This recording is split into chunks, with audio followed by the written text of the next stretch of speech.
अनपढ़ की बातें चल रही हैं। मैंने आपका ऋग्वेद ये खोला है, जो दयानंद सरस्वती हैं, ये दयानंद सरस्वती जो हैं, इन्होंने ऋग्वेद का, यहाँ पे ऋग्वेद 10वें मंडल का 40 नंबर सूक्त है और 2 नंबर मंत्र है, इसका अनुवाद किया है। अनुवाद करके कुछ नीचे लिखा है, जरा ये दयानंद सरस्वती का है, ताकि किसी को डाउट न रह जाए कि कहीं और से बताया जा रहा है। इनके एक्सपर्ट वो हैं, वेद के एक्सपर्ट माने जाते हैं, ये बड़ा वेद का बड़ा अच्छा अनुवाद किए हुए हैं, उनका मैंने यहाँ पे खोला है।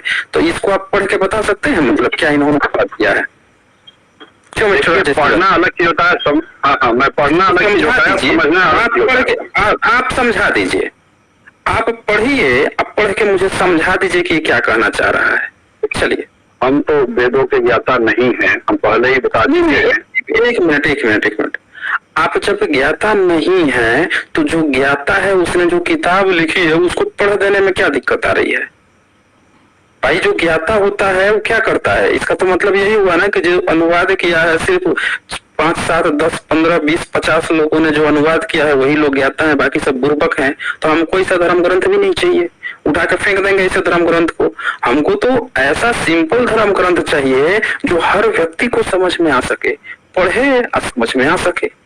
आप एक ब्राह्मण जब ये बात कह रहा है कि उसको अपने ही धर्म ग्रंथ के बारे में समझ नहीं है, तो आप यहाँ फिर टाइम पास कर रहे हैं।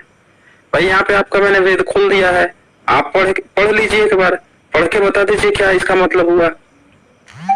आप एक्सपर्ट नहीं है, लेकिन जो एक्सपर्ट है उसने लिख तो दिया है ना, उसको तो पढ़ सकते हैं ना, या उसको भी पढ़ने में दिक्कत है? क्यों राजेश तिवारी, बोलिए। नहीं, पढ़ सकते हैं, पढ़िए, ठीक है, पढ़िए। ये नीचे लिखा हुआ है, सबसे नीचे वाला पढ़ लीजिए, सबसे नीचे का जो पैरा अनुवाद। वेदों में पुरुष और स्त्री विवाह विषय में एक ही वचन का प्रयोग करने से यह निश्चित हुआ है कि वेद रीति से एक पुरुष के लिए एक ही स्त्री और एक स्त्री के लिए एक ही पुरुष होना चाहिए, अधिक नहीं। और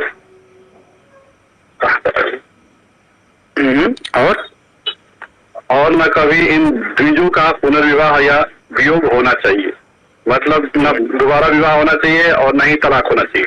इसका मतलब यही है। हाँ, इसका मतलब ये हुआ, तलाक तो खैर होता ही नहीं, विच्छेद होना ही एक ही शादी होगा और तलाक का सिस्टम नहीं होगा, अब पुनर्विवाह भी नहीं होगा। यही बात है कि आपके यहाँ पुनर्विवाह भी नहीं होगा, ये आपके वेद में लिखा है। तो ये नहीं होता है, अच्छा नहीं होता है। मैंने तो देख रहा हूँ कि सबसे ज्यादा डाइवर्स जो है वो सो कॉल्ड जो अपने को जनरल कह रहे हैं वही ले रहे हैं। अच्छा, एक और पढ़ाता हूँ, ये तो अभी आपने पढ़ लिया ना कि पुनर्विवाह नहीं होना चाहिए। अब एक और आपको मंत्र पढ़ाता हूँ, ऋग्वेद का 10वें मंडल का 85 सूक्त है, उसका 45 मंत्र है। ये आपको दिख रहा है? ये देख लीजिए। हाँ, इसका हिंदी अनुवाद जो है नीचे दिया हुआ है, वो तो नीचे कर देता हूँ, पर इसका भी एक बार हिंदी अनुवाद पढ़ लीजिए। संतानों के अभाव में नियोग करे तथा दूसरे के मरण और रोगी होने के अंतर तीसरे के साथ कर। देखिए, इस प्रकार करने की आज्ञा है। हाँ, तीसरे के साथ इसके आगे कुछ नहीं करना है, इसके आगे क्या कर ले? तीसरे के साथ कर ले। पति के मरने व आरोगी होने से दूसरे पुरुष व स्त्री के साथ संतान के अभाव में नियोग करे, मतलब संतान अगर नहीं है तो उसके लिए जो है आप नियोग करें तथा दूसरे के मरण व आरोगी होने के अनंतर तीसरे के साथ कर ले। ये तो लिखा हुआ है, अनुवाद ऊपर लिखा हुआ है, उसके ऊपर अनुवाद लिखा हुआ है, वो जरा एक बार पढ़िएगा। ईश्वर मनुष्यों को आज्ञा देता है कि हे इंद्र पते, ऐश्वर्य युक्त तू इस स्त्री को वीर्य दान देकर सुपुत्र और सौभाग्य युक्त कर। हे वीरप्रद पुरुष के प्रति वेद की यह आज्ञा है कि इस विवाहित व नियोजित स्त्री में 10 संतान पर्यंत उत्पन्न कर, अधिक नहीं। तथा हे स्त्री तू नियोग में 11 पति तक कर, अर्थात एक तो उनमें प्रथम विवाहित और 10 पर्यंत नियोग के पति कर, अधिक नहीं। इसका क्या मतलब में बताया गया है, अगर पुत्र नहीं है पुत्र के लिए जो है ये बताया गया है कि ये नियम पुत्र के लिए कर सकते हो, दूसरी शादी, तीसरी शादी, चौथी शादी ना करो, ठीक है, क्योंकि शादी करने का मतलब एक बंधन हो जाता है, ठीक है, और मकसद सिर्फ पुत्र प्राप्ति के लिए है, उसके लिए शादी की कोई जरूरत नहीं है, ठीक है।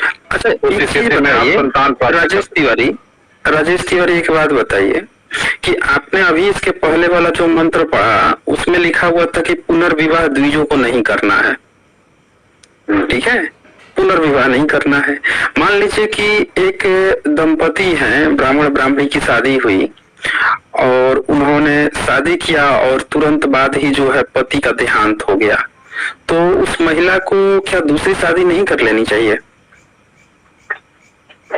भाई वेद ने आज्ञा नहीं दिया है तो नहीं करनी चाहिए। अच्छा, वेद का मर्यादा कोई बात नहीं, हम आपकी वेद मानने वाले हैं ना।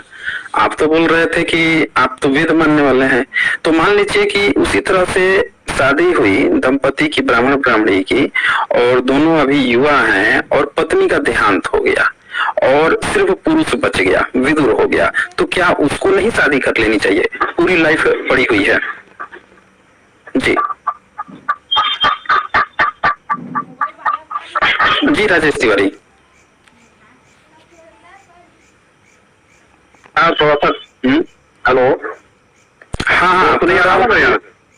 नहीं आ रहा है जी, बताइए। देखिए आज के टाइम में जब से जो है, हाँ बोलिए, आज के टाइम में वेद मर्यादा जो है नहीं है, वेद मर्यादा लोगों ने तोड़ रखी है, ठीक है ना।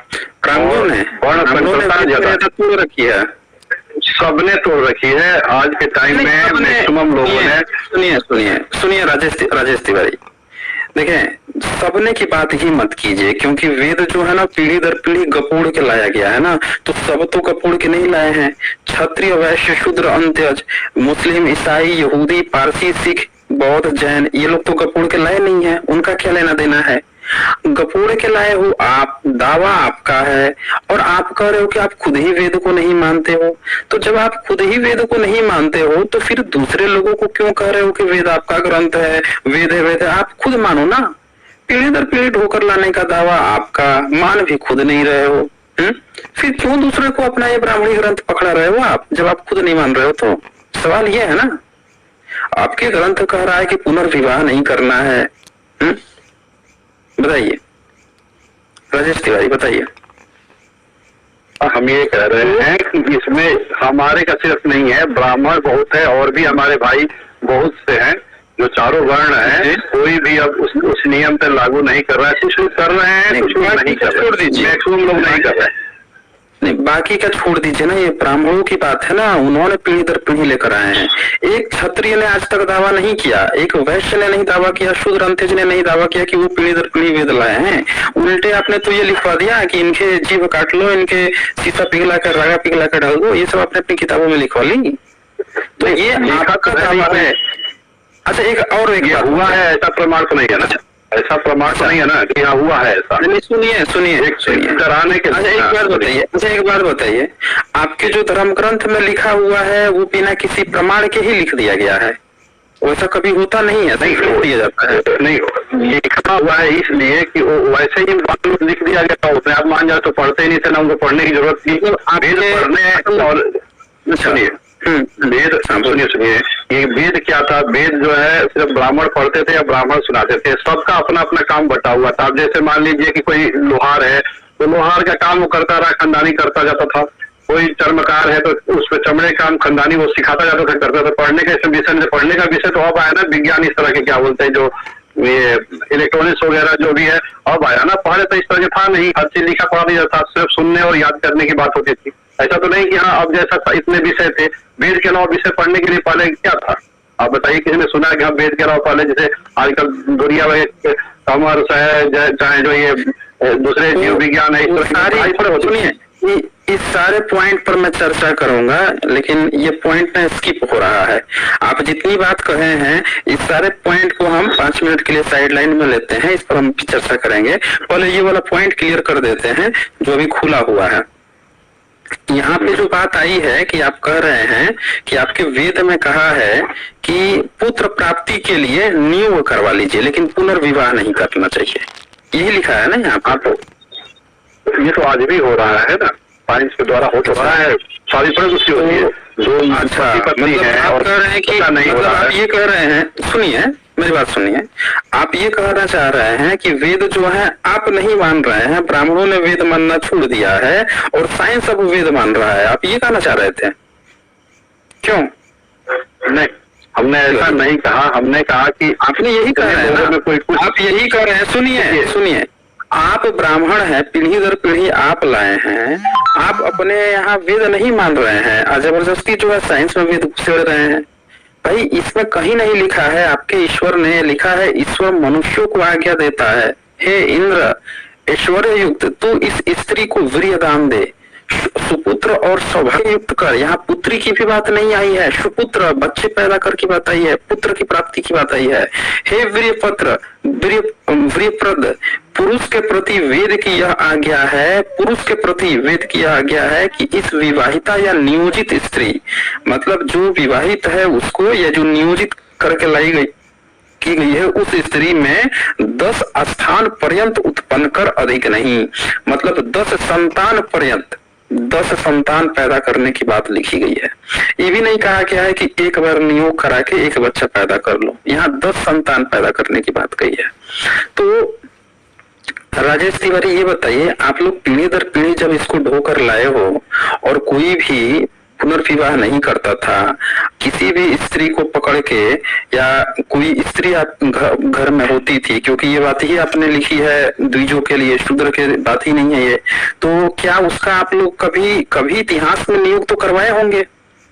क्यों राजेश तिवारी जी, ऐसा तो करवाए होंगे, 10-10 बच्चे पैदा करवाए होंगे, क्योंकि ये तो ईश्वर क्या गया है, यही आप पीढ़ी दर पीढ़ी ढोकर लाए हैं। जी राजेश तिवारी कह रहे होंगे तो वेद के हिसाब से जब चल रहा था तो ऐसे हुआ होगा, ऐसे कोई हुआ ही नहीं होगा। अच्छा, होगा जब वेद बताइए, मतलब इसका तो ये मतलब हुआ कि अगर इस हिसाब को सही मान लिया जाए तो ज्यादातर लोग अपने बाप की संतान न होकर नियोग की संतान रहे होंगे, क्योंकि इसमें तो 10-10 बच्चे और 11-11 पुरुष की बात कही गई है। इसमें लिखा है कि तू नियोग में 11 पति तक कर, एक उसमें प्रथम विवाहित हो, क्योंकि विवाह एक ही से करना है, और 10 पर्यंत नियोग, यानी 10 अलग अलग मर्दों से नियोग। तो इसका तो कैलकुलेशन निकाला जाए तो ब्राह्मण संप्रदाय जो है, जो ये पीढ़ी दर पीढ़ी ढो के लाया है, और नियोग जो आप बात कर रहे हैं कि नियोग हुआ है प्राचीन काल में, तो इसका तो मतलब हुआ कि जो भी इसको मानते थे उसमें से हर 10 बच्चे में से 10 बच्चा जो है अपने पिता की संतान ना होके अलग अलग लोगों की संतान रहा होगा। तो आपका तो सबसे ज्यादा मिक्सअप हो गया होगा डीएनए का।